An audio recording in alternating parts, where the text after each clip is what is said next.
actually like to attend one of these cryptocurrency conferences? I just got back from Permissionless in Austin, Texas, and I was inundated with a lot of questions about why go? We're kind of in the middle of a bear market, not a lot feels like it's happening. Is it even worth it to go? Because these tickets are like $1,000, usually just for the cheap ones. And the premium tickets are usually like $5,000 or $10,000. Now, I've had tickets that were the cheapo $1,000 general admission stuff, and I've had tickets that were the premier $10,000 full access pass kind of stuff.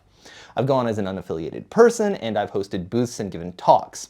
The point being that I've attended enough of these things to give you a reasonable summary of what to expect if you were to attend. And in my experience, there are basically only two groups of people who attend these things. There are the representatives of institutions, who are there to make business connections and establish or maintain a presence in the industry. And the other group of people are filthy degenerates.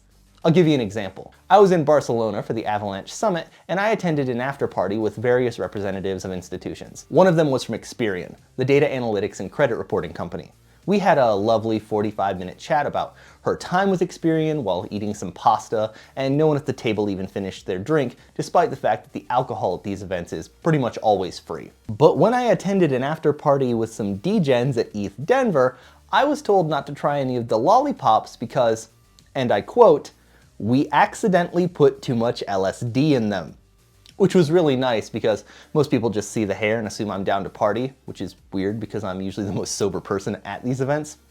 There is actually one more group of people who attend these conferences, and that's the coders and smart contract auditors. But they don't really mingle with the institutional reps or the degens.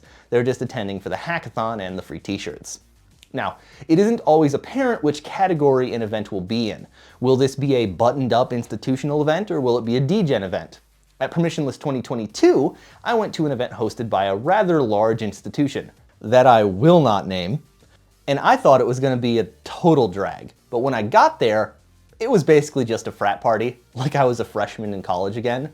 They rented out a bar, gave any girl who walked by on the street a free wristband for free drinks, and everybody got smashed, man. Yeah, but what about the actual conference? Yeah, the conference. The real reason you'd want to go is so that you can actually go to the booths, who are staffed by official consultants and developers of the various projects, and talk to them. There is, in my opinion, no better way to learn about a project than to have a face-to-face discussion with the people who are creating it. Because doing your own research on the internet by reading white papers and official tech documents, by watching YouTube videos and panel discussions, by reading Telegram, Twitter, and Discord servers takes a ton of time, and it's still very hard to figure out what projects are the real deal and what projects are just lining themselves up to be the next Terra Luna. One of the problems with technical documents and white papers is that you can really kind of bullshit them with a lot of academic language, but at a conference, when you have a real-life discussion with a knowledgeable developer, it is very, very easy to separate the real projects from the bullshit. This is what the average person should be going to a conference for. If you're thinking about dropping substantial sums of money, even if it's just substantial to you, on any crypto project, you should find a conference that that project is attending, that has an official booth, and you should go and talk to these people. Smart contracts are not made by AI, and even the most decentralized crypto project is still run by people. Whenever you invest any amount of money in any project, business, enterprise, anything, you are ultimately investing in the people who run that project. And if you are thinking about investing large sums of money, then you should get out a pen and paper and go read that project's white paper. Follow along, line by line, and write down the parts you don't understand. Then do the same thing with their tech docs.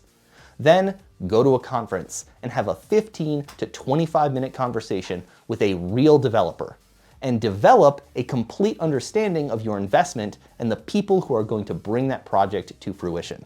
And then go to an after party and enjoy the free food and drinks. But don't eat the candy unless you're really sure what's in there. If you want more content about conferences, what it's like to attend them, and how to make the most of your time there, then give this video a like. And if you want a video on the best and worst conferences I've ever attended, then tell me in the comments. And you know I can't end a video without telling you to check out my favorite protocol, CarbonDefi.xyz, because protocols are only as good as their developers, and Carbon DeFi has the best. See you next time.